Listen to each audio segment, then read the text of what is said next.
and welcome to Flash Forward. I'm Rose, and I'm your host. Flash Forward is a show about the future. Every episode, we take on a specific possible, or not so possible, future scenario. We always start with a little field trip to the future to check out what's going on, and then we teleport back to today to talk to experts about how that world that we just heard might really go down. Got it? Great. This episode, we're starting in the year 2059.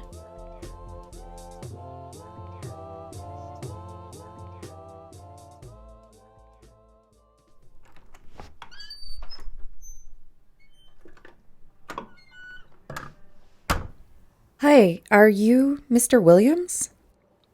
Yep, you must be Sally Murphy, here to see Unit 4? That's me. Great, come on down this way.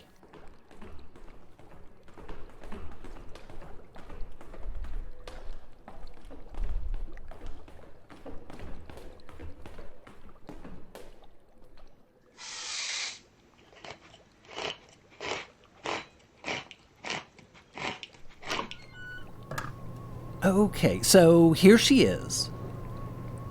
So you've got a brand new electric stove here. Have you ever lived under before? No. Okay, so we can't have fire down here. It's too dangerous. So everything's electric. Well, I mean, unless you've got the money to live at the Calypso. They have these incredible supercritical water reactors that you can have flame inside of. Yeah, I'm guessing you don't have that kind of money. You've guessed right. Well, this is a brand new one, though. Really nice. This unit is temperature controlled. Here's the thermostat. We use vent heat instead of solar. It's more efficient, and we're close enough to Scooby to make it easy. Is this compressed air or upper air? Oh, a mix, about 50-50.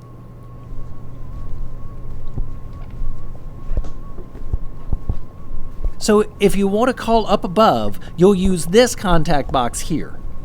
You can plug in pretty much any of your devices. We don't monitor calls going in or out. What else? Oh, utilities are included, since we have to handle everything in-house, obviously. You've got reef access 24/7, of course. I can show you where the entry is if you want.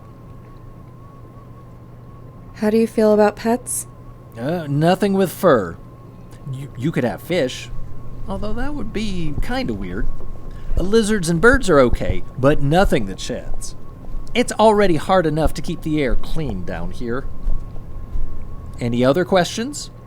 I don't think so. Do you have an application form? Yeah, here's a card with the link. We'll run your credit check, all the usual stuff. A couple of other people have seen this place, so I'd apply soon if you want it. Great. Thanks.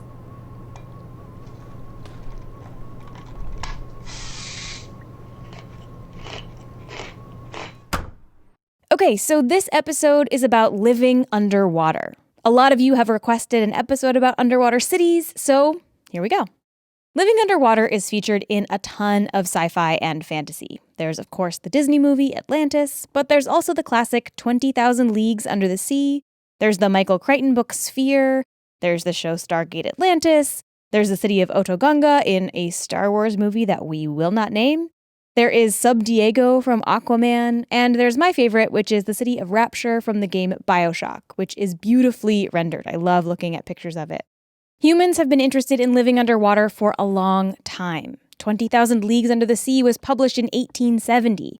And of course, we've wondered if we could survive down there for a lot longer. In the 1940s, Jacques Cousteau started pushing the envelope when it came to scuba diving and filming underwater, giving people images of what that environment looked like. In 1956, Cousteau released a documentary shot underwater called The Silent World, and it was a total sensation. It was one of the first films to show people color footage of underwater worlds. The Silent World was the first documentary to win the Palme d'Or Award at the Cannes Film Festival, and it was the only documentary to win until 2004. So you have Cousteau pushing the boundaries of what humans can do underwater, and around the same time, the US and Russia start to try to show each other up with their technological advancements. You're probably already familiar with the fact that the Cold War was in large part about space exploration, the so-called space race. And you might be familiar with President John F. Kennedy's famous moonshot speech delivered on May 25th, 1961. But why, some say, the moon? Why choose this as our goal? And they may well ask, why climb the highest mountain? Why, 35 years ago, fly the Atlantic? Why does Rice play Texas? We choose to go to the moon. We choose to go to the moon.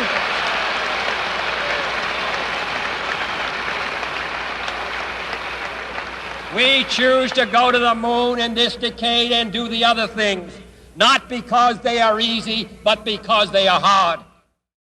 But what you might not know is that a month before that speech, JFK asked Congress to double its spending on ocean research, asking them to spend over $2 billion over the next decade.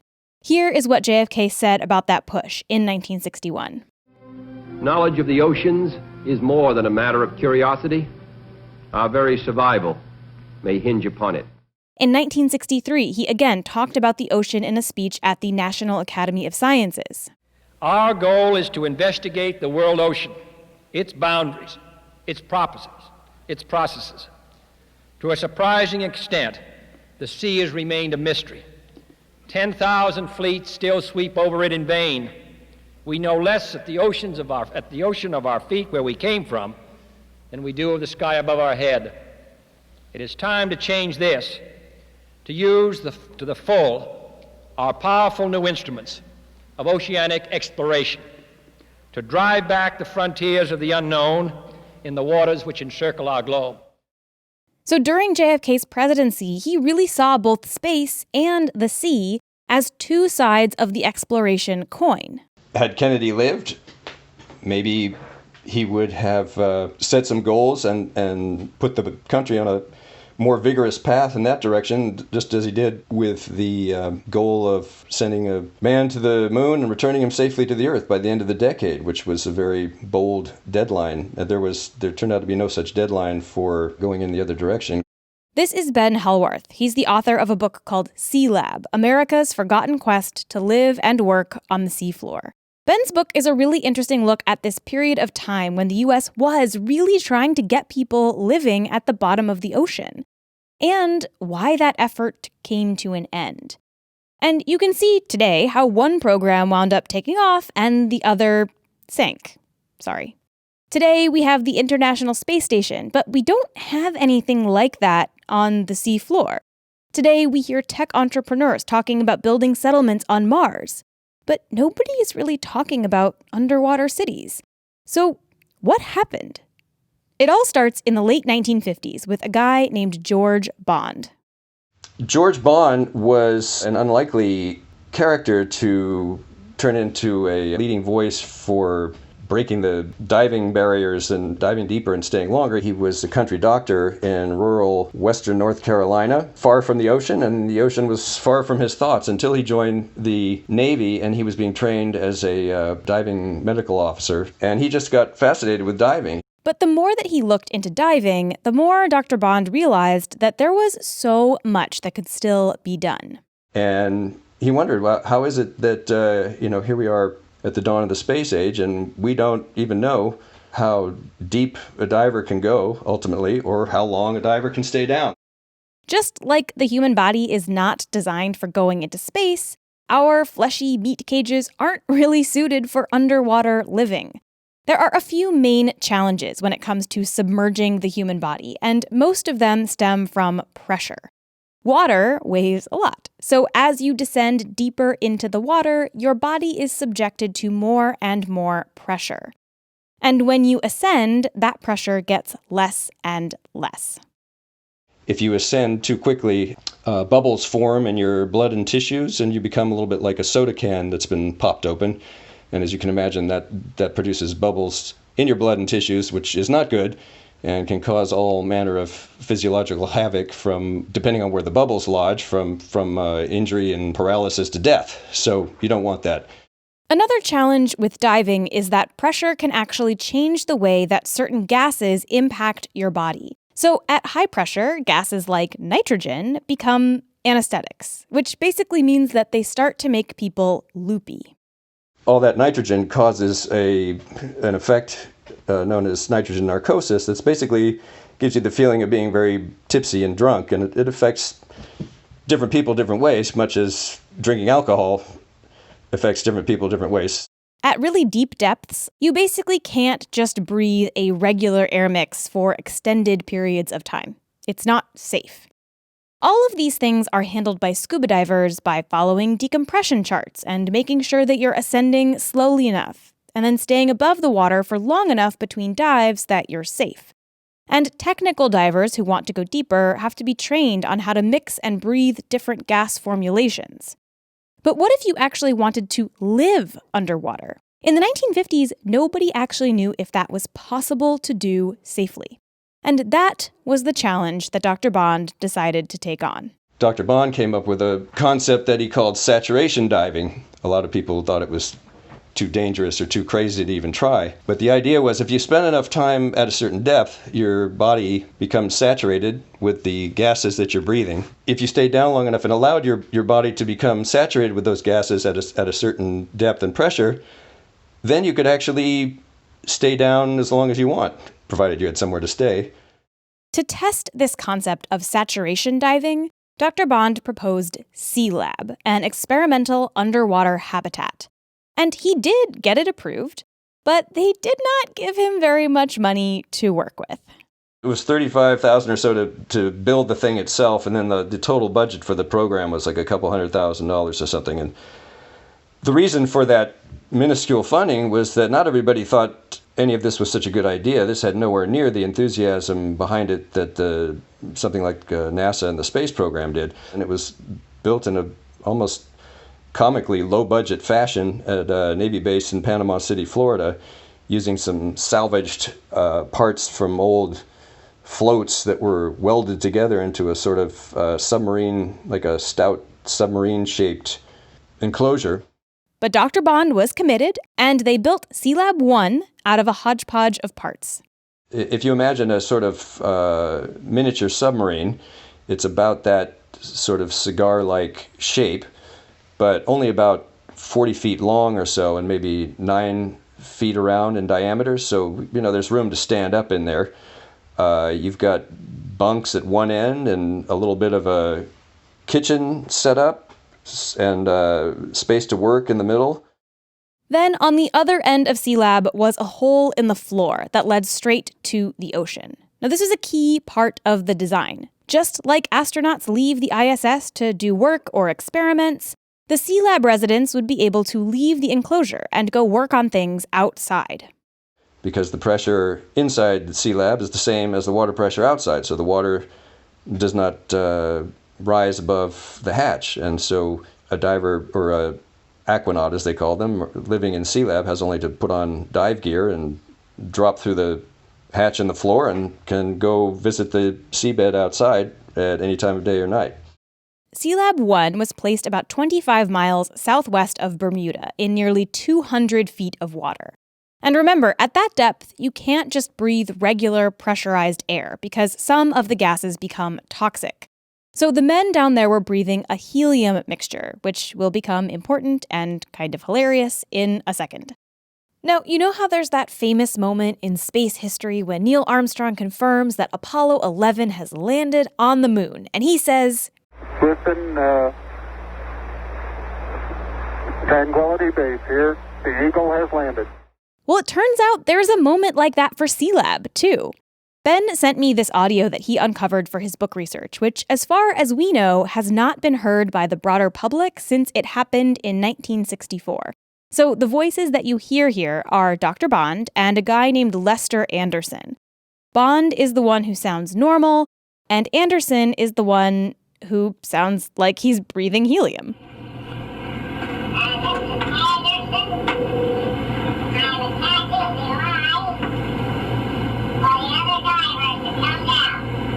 You're the first one in, eh, Lester Anderson? Well, Lester Anderson, congratulations. Were you able to hold your breath all the way, or did you have to breathe some water?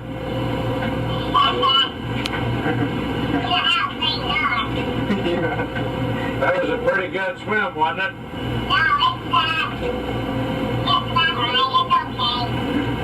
As long as you made it. In one order, the other's going to... I know it's kind of hard to understand that tape, but basically Anderson confirms that he's in the enclosure and he's waiting for the other divers to follow him. The helium voice thing really does make a super historic moment seem totally absurd. I mean, you can even hear the other guys in the control room laughing. But this was a big deal. All 4 aquanauts made it down to Sealab, no problem. This was their moon landing. So the aquanauts of Sealab 1 went down there hoping to stay at 200 feet for 21 days. They did not make it the full 21 days, but not because of any health problems. Instead, a hurricane came through the area, so they pulled the aquanauts out early just in case. But after 11 days, they had proven their point about saturation diving and about the ability to safely keep divers in a seafloor base so that they're free to come and go anytime they want. And at the time, this was totally amazing. Nobody knew what would happen. Nobody knew if this was possible or if the human body could take something like this. But Dr. Bond had proved that his harebrained scheme of saturation diving could actually work. That was unheard of. That was just like science fiction. And they had done it, but good luck finding the headlines about that. They are pretty few and far between. All of this was happening in tandem with the space race, but one got way more attention than the other. Sealab might have been a kind of national spectacle or turned into a cause for ticker tape parades for the aquanauts who had just spent record-shattering 11 days at 200 feet in a prototype capsule, something like a space station underwater, but no such thing happened. Very few people could tell you where or when or who was involved. And at that same time, everybody could tell you about the Mercury 7 and who last got launched into space and their names, and they were all in Life magazine and on the covers of everything. In fact, one of the first Sealab aquanauts was actually on TV, on a TV show called To Tell the Truth in 1964. The premise of the show is that a panel of celebrity guests are presented with 3 people who all claim to be the same person. And the panel has to ask them questions to guess which one is the real expert. Bob Barth, who was among the first humans in the history of the world to spend 11 days living, actually, in and out of a newfangled sea base for 11 days, and nobody knew who he was.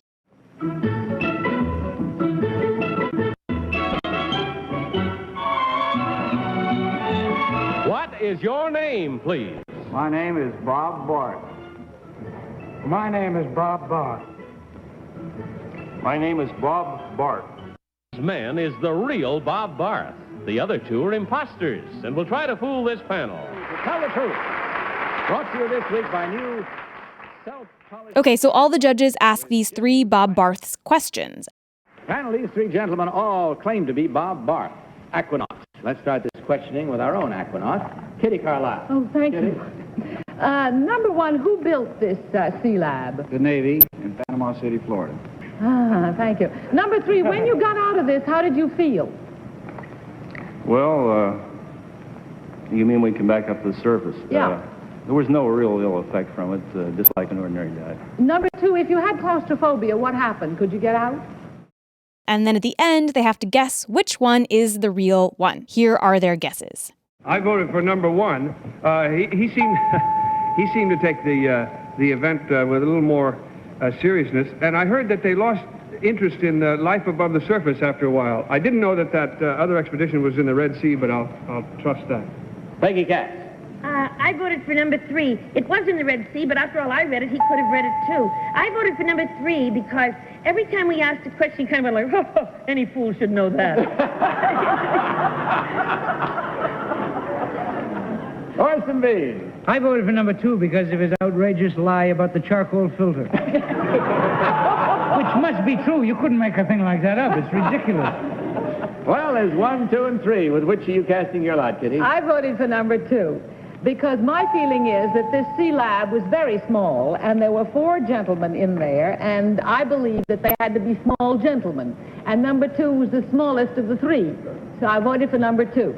All right, you're casting this, in other words. Very well, there we have it with the votes all in and the minds clearly made up. Let's see now which one of these gentlemen is, in truth, the astronaut who existed for some time beneath the surface of the deep. Will the real Bob Barth please stand up?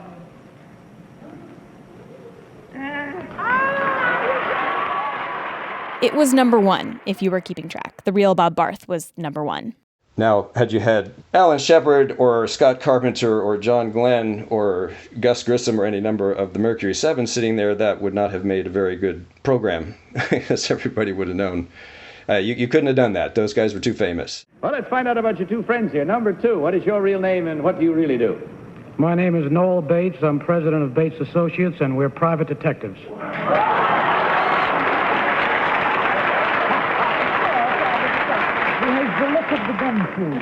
Number three, what is your real name and what do you do, sir? My name is Dick Johnson. I work for Goodyear Tire and Rubber Company, and I fly the Goodyear blimp.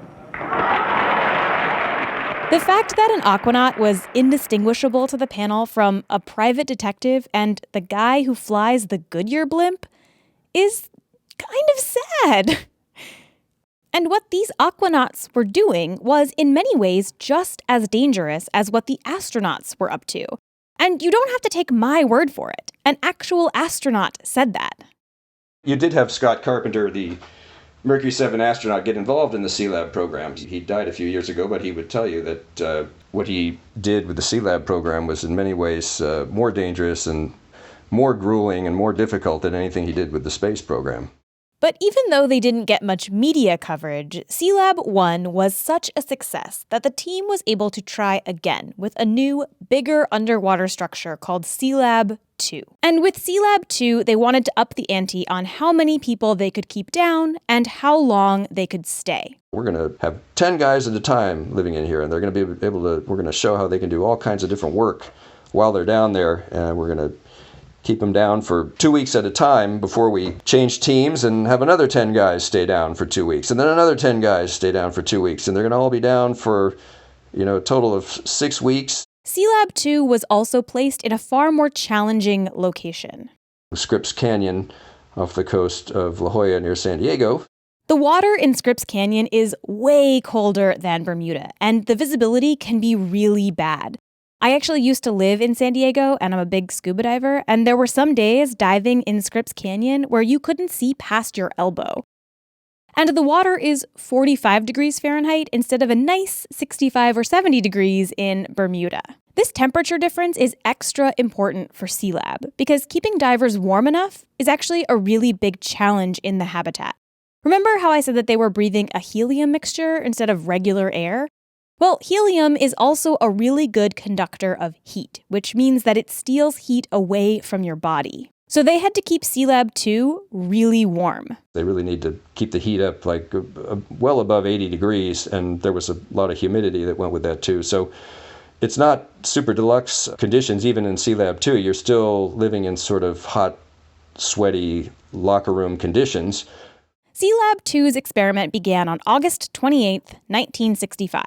3 teams of divers moved into what they affectionately called the Tilton Hilton, because the lab was on a slope and it tilted a little bit. One aquanaut, Scott Carpenter, the former astronaut, wound up staying for 2 cycles, spending 30 days down under the water. And things went really well. The most dangerous thing that happened was actually an encounter with a fish.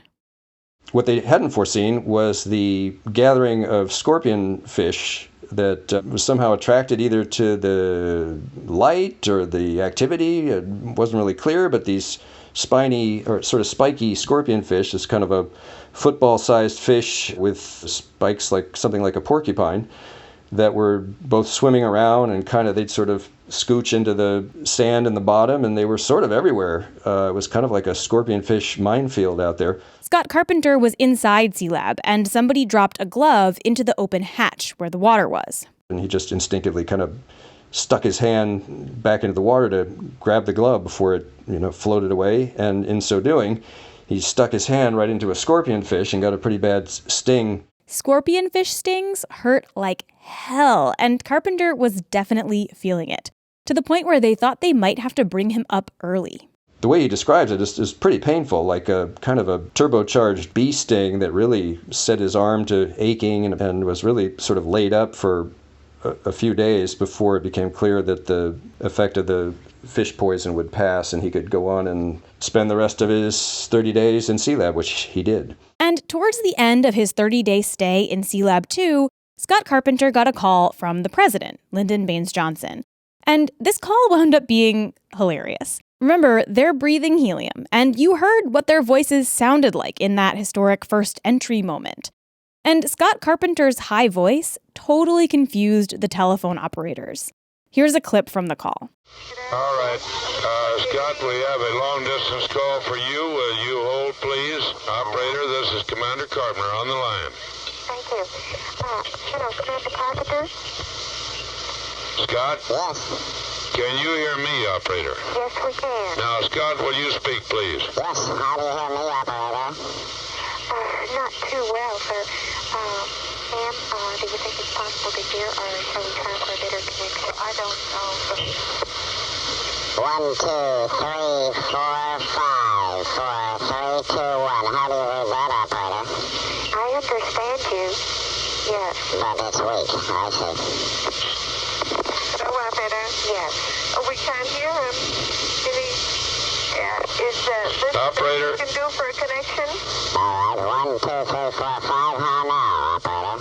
Yes, we can understand you. Can you, ma'am? No. Well, he says that's the best he can do. All right. I will assume that there's hardly any need to put the call through if... Operator, we wouldn't be able to understand. It's all garbled. Well, bear in mind, operator, that my voice will sound quite different. I'm in a chamber with helium atmosphere, so the frequency of my voice is quite high. Yes, it is. That is not a telephone connection problem. That's just the result of my speaking from a pressurized chamber in a helium atmosphere. Do you understand? Astronaut Cooper, are you able to understand me, over? Yes, ma'am. This is Astronaut Carpenter, not Astronaut Cooper, however. Did you understand that? I think the operator just can't understand your helium voice, but you sound very loud to me. They did eventually get Scott Carpenter and LBJ connected, but I'm pretty convinced that LBJ couldn't understand a word he was saying. So, awkward phone calls with the president aside, Sea Lab 2 is a success. Nothing bad happens. People can live underwater for a long time safely. This is a big deal. Here is Dr. Bond talking about the experiment in 1965 at a press conference at the Scripps Auditorium. Again, Ben sent me this audio, which he gathered for his book, and as far as we both know, no one has heard this tape since 1965. Barry Simmons from Channel 10, San Diego. Captain Bond, would you cite some of the achievements, highlight the achievements of this experiment for us? Well, I suppose that from the principal investigator's point of view, the major achievement is sending 28 men down and getting back 28 men. That is not, I say that not with my tongue in my cheek.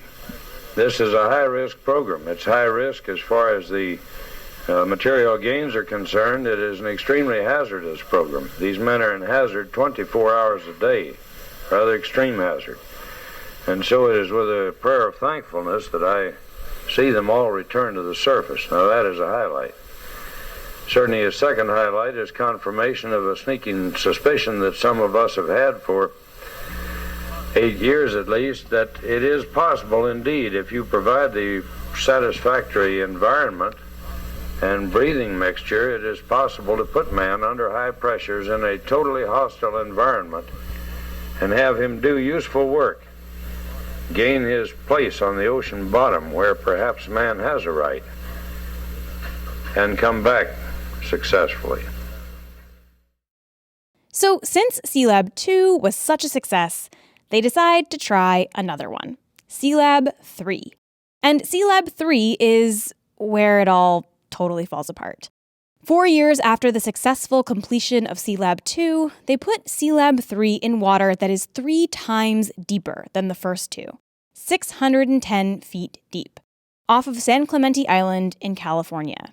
To put that in perspective, at that time, very few humans had ever been to a depth of 600 feet as a diver, and those who did, some came back dead, some came back injured, and even those who made the trip were able to stay at that depth for maybe 5 minutes before they began a very long decompression.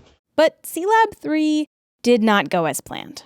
Murphy's Law basically kicks in, and everything that can go wrong kind of does. First, a heating element broke in the pod they took down to the underwater base, so they were freezing cold before they even got into the cold water.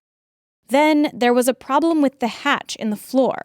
They couldn't get it open. So you've got some guys that, down in the dark and 600 feet, and they essentially can't even get the door open to get this project started. Eventually, the divers gave up and started the long ascent back to the surface where they'd have to decompress before they could try again. Then they realized that the lab was leaking. And that's making it difficult to keep the lab from flooding and to keep the gas mixtures safe. So they've got a leaking lab, the clock is running, the divers are saying, yes, we're cold and we're tired, but we can do this, so let's just go do it again. And this is by now like the wee hours of the morning. They lower the pod once again back to the ocean floor. Barth heads out into the water towards Sea-Lab with a buddy, a guy named Barry Cannon, while the other two guys stay in the pod as backup. Bob Barth and Barry Cannon get out of the pod as they did before, and they swim over again to try to open the hatch. But before they even get a chance to try the hatch, Bob hears some weird noises in the water. Here's some kind of like weird grunting or something, and so he drops everything and swims away from the hatch and finds his buddy convulsing, which can happen for any number of reasons when you're diving at 600 feet. Now, the divers have no way of communicating with one another under the water. This is before you could have basically those walkie-talkies between divers. You can't yell for help or say, Houston, we have a problem. You just have to deal with it. So Bob Barth realizes that something really bad is happening, but he actually didn't have the strength to drag Barry Cannon all the way back to the pod, which was about 20 yards away. So he swam back alone. And another guy named Richard Blackburn has already suited up to help, so he goes out to try to get Barry Cannon. And ultimately, Blackburn, who's a big, strong, burly guy, was able to reach Barry Cannon, and sort of using the airline that was feeding gas to his dive rig from the pod as a kind of lifeline, like a rope he pulled himself up on while swimming, sort of kicking his legs furiously and pulling Barry Cannon with by his other arm. They were all able to get back into the pod. Unfortunately, by the time they got Barry Cannon back to the surface, it was too late. Sea-Lab had suffered its first casualty. And there was an immediate investigation that the Navy did. And in the meantime, they suspended the Sea-Lab program. They just said, okay, we're not doing this right now. Everybody involved in Sea-Lab assumed that this pause was going to be just that, a pause, and that they'd get back to working eventually. But instead, the program was sort of initially suspended and ultimately just allowed to sort of fade away. Ben thinks that part of the reason Sea-Lab was allowed to disappear like this is precisely because most people had never even heard of it. I mean, you can imagine when 3 astronauts died in the launch pad fire just a couple of years before this Sea-Lab accident I'm describing, if NASA had said, you know what, 3 guys just died in a launch pad fire, this is entirely too dangerous, we're shutting this whole thing down and we're not going to the moon, and sorry about that. That would have caused a considerable public outcry. But with Sea-Lab, it just ended. Eventually, they retrieved Sea-Lab 3 from the seafloor. And to add insult to injury, they didn't even preserve it. That might have made a tremendous relic for a future Smithsonian Museum exhibit and served as a reminder of all that went on with Sea-Lab. But instead, it was taken up to, I think it wound up finally at the former Mare Island shipyard in Northern California. But it was just sort of languishing there and ultimately cut up for scrap. Today, most people have never heard of Sea Lab, but it totally changed our understanding of what humans could do in the ocean. And even though you might not have heard of Sea Lab, you've almost certainly benefited from the program in some way. If you put gas in your car tank, you owe a debt to a saturation diver somewhere in the North Sea or somewhere like that who is repairing and monitoring and working on offshore oil rigs that are standing some hundreds of feet in water. But along that water column, there's work to be done, and that can be done by saturation divers. But experiments in living underwater didn't end with Sea Lab. Today, there are still a few different places where you can live underwater. It is about the size of a school bus, and it is anchored on the bottom at Conch Reef in the Florida Keys. The hatch depth where you get into the habitat is at 45 feet, and the ocean depth where it is anchored is 60 feet. And so it's right on the reef edge. And when we come back, we're going to hear from some folks who have lived underwater, what it's like, and what the laws are about construction on the seafloor. It turns out you can't just roll up and start building stuff in the ocean. But first, a quick break. Okay, so Sea Lab faded from memory, but today there are a handful of places you can experience underwater living. There's a hotel called the Jules Undersea Lodge in Key Largo. There's a Hilton Hotel in the Maldives that has an underwater restaurant. And there are projects that have been proposed in places like Fiji and Dubai that would put residents even deeper under the water. There's also a research base off the coast of the Florida Keys called Aquarius. It is about the size of a school bus, and it is anchored on the bottom at Conch Reef in the Florida Keys. The hatch depth where you get into the habitat is at 45 feet, and the ocean depth where it is anchored is 60 feet. And so it's right on the reef edge. I'm Jim Forker. I'm a professor of marine science at Florida International University. I'm the director of the Center for Coastal Oceans Research here at FIU. And as part of that job, I oversee the operations at Aquarius. So just like Sea Lab, the idea behind Aquarius is that people living there have direct access to the ocean at any time. So just like Sea Lab, Aquarius has a hole in the floor that leads straight out into the ocean. And going down to Aquarius, it's pretty cool. I think my first impressions when I went into Aquarius are exactly like everybody else's first impression that I've ever taken in there. It is, wow, this is the coolest thing I've ever seen. You swim through a beautifully clear water column, there's a coral reef around you, and you pop up into a place where you can have a cup of coffee and call home and talk science. It's really cool. But actually living down there, it's not exactly luxurious. It'd be a comfortable motorhome. There are 6 bunks at one end. Once you get past that novelty, realize, wow, I'm underwater and I can stay here and I can look outside and I can see all this fish and stuff like that. That generally lasts about 3 days, This is Roger Garcia. He's the operations director for Aquarius, and he's basically responsible for keeping everybody alive down there. There's any number of things that could go wrong, but again, always at my forefront is if I put 6 in, I need to get 6 back. And that's people. So Aquarius isn't a hotel. It's not designed to be fancy or even particularly comfortable. It's close quarter living conditions. You don't have the most comfortable beds at all. Sometimes it's cold, sometimes it's hot, it's humid. Sometimes the air conditioning breaks. Jim says that in the past, Aquarius smelled really weird. Because of the way it was operated then, there was a tendency for every smell that ever went in the door to stay in the door. And but I say that's a thing of the past. It's actually quite pleasant in there now. It doesn't smell bad anymore, but the food still kind of stinks. Because of the higher pressure within the habitat and the higher partial pressure of oxygen, we don't have open flames in the habitat. So really all our cooking is done with an electric water heater, and then we use that hot water to heat our food. And there are some subtle things that you can't do down at the Aquarius base.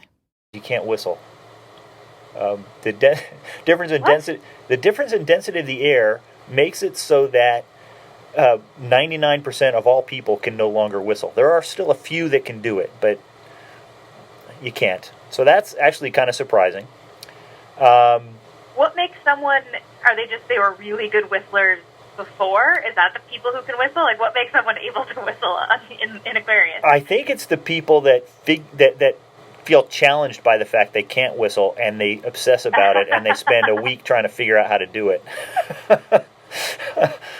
But they do have some modern conveniences. Well, I think at night, the main use of our bandwidth is Netflix. So we have I'm so surprised that you have Netflix. No, we have a very fast internet connection. Aquarius generally hosts only a handful of divers at a time, and they stay down usually for about 10 days for each mission. And the logistics of keeping just a few people safe down there are incredibly complicated. There are almost always more people supporting the mission than actually on the mission itself. When we actually have to do a mission, I kind of take a look at what the customer needs are, objectives of the mission are, and sometimes I have to get additional personnel. It's typically about 10 at a minimum to kind of help support the mission, but sometimes it takes more. Roger and his team have spent hundreds of days down at Aquarius, helping assist researchers and astronauts and all kinds of people who use the base. You know, with my staff, myself, you know, we have anywhere from 150 days underwater living inside the habitat all the way up to about 250 days inside the habitat. And the reason there have to be so many people involved in each mission is that when you're living underwater, a whole lot can go wrong. We can have an air hose that can rupture. Again, even though we do maintenance and we do visual inspections, you know, I mean, things just happen. When we're not out there, even though it's a specially protected area and no one's supposed to be out there, I mean, people go dive and spearfish and do things they're not supposed to out there, you know, so sometimes they could run a fishing hook through a hose, you know, and the hose is damaged that way. So, you know, we can have a hose that can rupture and leak. We can have internal problem with the carbon dioxide scrubbing system. We can have flooding, leaks, bad weather condition. You know, sometimes a storm could just develop so close to the habitat that we have to basically focus on just getting everybody out, and the rest, you know, hope for the best kind of thing. And if something does go wrong while you're living at Aquarius, you can't just go to the surface. The way saturation diving works is that you get your body accustomed to the pressure and the gases at depth so that you can stay there for a long time. But getting your body readjusted back, that takes hours. There's sort of like a linear decompression schedule that basically takes about 15 hours and 45 minutes. So if someone gets sick or hurt, you can't just bring them to the surface. Every once in a while we do get, you know, some curious sharks that get a little too close, and, you know, we do have a threshold for that. You know, if they start coming close and they're getting a little too curious, we just bring divers inside and just kind of wait it out. Because this is a little bit different. You know, if somebody accidentally gets bitten, you can't just go straight to the surface. You know, you have to come back to the habitat and you have to decompress. Because even if the bite is not life-threatening, it's 10 stitches, if you bring them straight to the surface, you know, somebody could really be badly injured from decompression sickness, and the shark bite is just secondary. Roger and Jim spend a ton of money and time on Aquarius. So much so that they're both kind of skeptical that underwater cities are in our near future. Yeah, it costs about $15,000 a day to run a research mission in Aquarius. If it's not a pipe dream, it's a long, long way away, because it is very difficult to support it, let alone, you know, be at a point where it's self-sustaining. Even if you started with a small community of, you know, 25 people, you know, and several different pods, but, you know, things break, things have to be maintained. Even a wave generator on the surface, you know, you got to maintain it. You know, what if it breaks? You know, who's gonna support it? And you just can you can just go on and on and on. Food, trash, medical supplies, right? So yeah, even something small to prove a concept is going to take quite a bit. And if anybody thinks it's not going to be expensive, they're living in a dream world, because it is going to be expensive. But something being expensive isn't always a deterrent, right? Right now, we have a handful of billionaires spending lots and lots of money on going to space. which is also very difficult and expensive. So what if an Elon Musk-type character decided that instead of spending their money on a Mars settlement, they wanted to spend it building an underwater city? Could they do that? Can you just buy land in the middle of the ocean and develop it? Well, that is considered common heritage of all humankind, as designated by the Third Convention of the United Nations Law of the Sea. This is Catherine Samler. She's a physicist and geographer who studies something she calls the vertical commons: the sky, the sea, the climate, all the stuff that people can't necessarily put a flag on and own. So after World War II, nations all over the world started making claims about how far their sovereignty extended out into the ocean.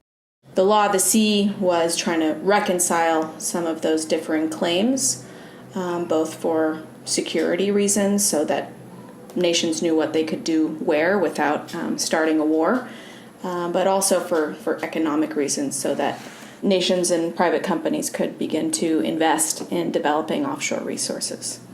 The conversation around the Law of the Sea started in 1973, and it was signed in 1982. And then it actually came into force in 1994. So it's still, really a relatively new treaty that's, delegating who can do what over 70% of the earth. It took almost 10 years for the UN to actually finish the Law of the Sea because different nations had different ideas about how the ocean should be divided up. One of the big worries people had was that bigger, richer, more powerful nations might gobble up all the resources in the oceans before the less powerful nations could get a chance. So built into the treaty is a little bit of profit sharing and a little bit of technology transfer, although arguably not as much as developing nations had originally argued for. The United States and some more developed nations, England and other nations, refused to sign the Law of the Sea Treaty until part of that profit sharing, what they considered to be socialist profit sharing, had been toned down. In fact, to this day, the United States has not officially ratified the Law of the Sea. It still comes up to debate every few years in Congress. So the Law of the Sea divides the ocean up into different zones. Everything from the coastline seaward out to 12 nautical miles would be considered territorial waters. And that basically extends pretty much all the sovereign rights and responsibilities of that coastal nation out into that territorial waters out to 12 nautical miles. Within those 12 nautical miles, the laws are the same as they are on land. And then from 12 to 200 nautical miles from a nation's shore, that's another zone. Kind of this special ocean zone that doesn't really quite have an equivalent on land, the exclusive economic zone, which is often called the EEZ or the EEZ, depending on who your listeners are or where they're from. The EEZ is basically a region where a coastal nation has the right to build and mine and develop resources. They have to let ships pass through that zone so that global shipping can still function, but otherwise it all sort of belongs to them. The coastal nation that owns that exclusive economic zone has all rights to the fishing, to seabed mining, potential minerals on the seafloor, oil and gas drilling in that area, so the subsoil beneath the seafloor, and all the resources within there, as well as any artificial installations, so the drilling platforms that you would need to access the subsoil minerals, or maybe offshore wind or solar installations for energy, or potential underwater habitats as well. Beyond 200 nautical miles, that's when you enter the open ocean. Now, you might think that out beyond these economic zones, it's totally lawless. But that's not the case. If you want to build something outside your EEZ, you have to apply for a permit with the International Seabed Authority, which is located in Jamaica, which is a governance body that was created when the Law of the Sea was signed. Right now, there aren't any permit applications that I know of for undersea living. But there are people who are applying for permits to build stuff on the seafloor. They're just not permits for houses or living situations. They're permits for mining. Seabed mining is super fascinating, but we don't actually have time to talk about it on this episode. So if you are a $2 and up patron, you will get a whole thing about seabed mining in your newsletter this week. So we have this Law of the Sea that dictates what people are supposed to do out there. But not all nations abide by the law of the sea. Remember, the US hasn't even signed the thing. And other countries like China are actively building in places that technically they are not supposed to be. The South China Sea is this really difficult area where a lot of different nations, Vietnam and the Philippines and China and Taiwan, all have kind of overlapping claims where they believe that they own some of these islands, that they've had, fishermen living on these islands for, thousands of years, and therefore it's part of their territory. So China has started exerting control in this region by building artificial islands and then claiming them. So they take sediment from the bottom of the seafloor and pile it on top of these reefs, which then brings the reefs above sea level. And by building up the reefs into a landed island, then they can put this infrastructure on top of these artificial islands that help them kind of control the sea space and airspace around the island. Now, artificial islands are not the same thing as underwater cities, but the legal framework here is actually not that different. You have a nation that's building something in a place that technically it's not supposed to be. It's not that hard to see a nation doing the same thing with an underwater habitat if they decide they want to spend $1 bazillion on something like that. And it's even easier to see a private entity trying to do the same thing. But it turns out that when we start to think about private companies building underwater habitats, the law of the sea really isn't prepared for that. Well, you really sent me down a rabbit hole before this interview and thinking about some of these things, because my research previously has been thinking about resource development, the development of mines, to gather minerals. But the development of space itself as a resource hasn't been something I had really thought about as far as the seafloor goes. And it's not something that the people that were working on the Law of the Sea Treaty were thinking about. Despite, Jacques Cousteau's premonition that we'd all be living under the sea with gills implanted on our necks back in the 60s, people were much more interested in figuring out how to divide up the sea for mineral development or fishing development. They hadn't thought it was important to write about potential installations for other purposes. Remember a few weeks ago when we talked about how the laws surrounding space travel were written at a time when really only nations could engage in space exploration? And how now, with all these private companies entering the space, things are getting a little bit confusing? Well, it's kind of the same with the law of the sea. The law was not written with private billionaires in mind. So there really isn't a path forward for a private citizen to go out and build their own installation without kind of the backing of their home nation. And so if Elon Musk wanted to go out and build a structure in the high seas, he could potentially get the backing of any nation to flag that installation under Panama, or some flag that has more lax labor conditions, that has less environmental rules. And so they would be under the jurisdiction of whatever nation state might sell them a flag. The law of the sea does say that any building has to be for the benefit of all mankind, which might put a wrinkle in some private billionaire's underwater supervillain lair type thing. And if the idea of rich people destroying ocean habitats to build super expensive and unwieldy underwater houses bothers you, Catherine did find one stipulation in the law of the sea that might help future us keep that from happening. There's something that I found in the Law of the Sea Treaty that I thought was kind of interesting regarding developing a habitat in the deep sea, or really anywhere in the ocean. There's provisions in the Law of the Sea that talk about the introduction of alien or new species that might be harmful to the marine environment.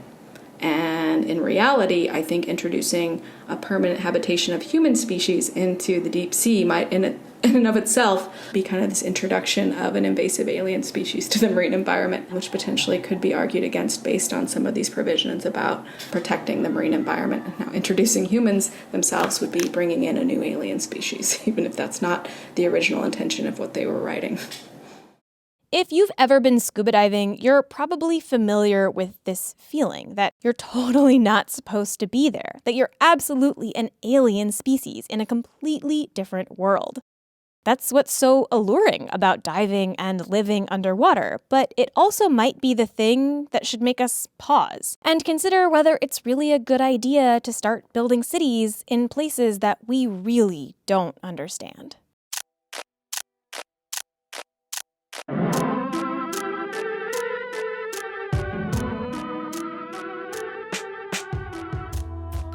That's all for this future. Whew, we covered a lot. Flash Forward is produced by me, Rose Eveleth. The intro music is by Asura, and the outro music is by Hustalonia. The voices of the future for this episode were provided by Stephen Grenade and Andrea Klunder.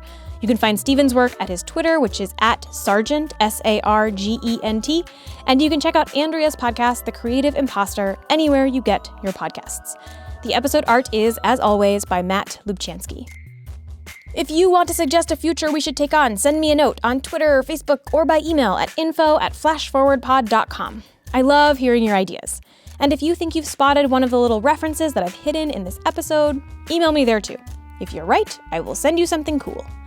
And if you want to support the show, there are a few ways you can do that too. Head to flashforwardpod.com/support for more about how to give. But if financial giving is not in the cards for you, you can head to Apple Podcasts and leave us a nice review. Or just tell your friends about the show. That really does help. That's all for this future. Come back next time and we'll travel to a new one.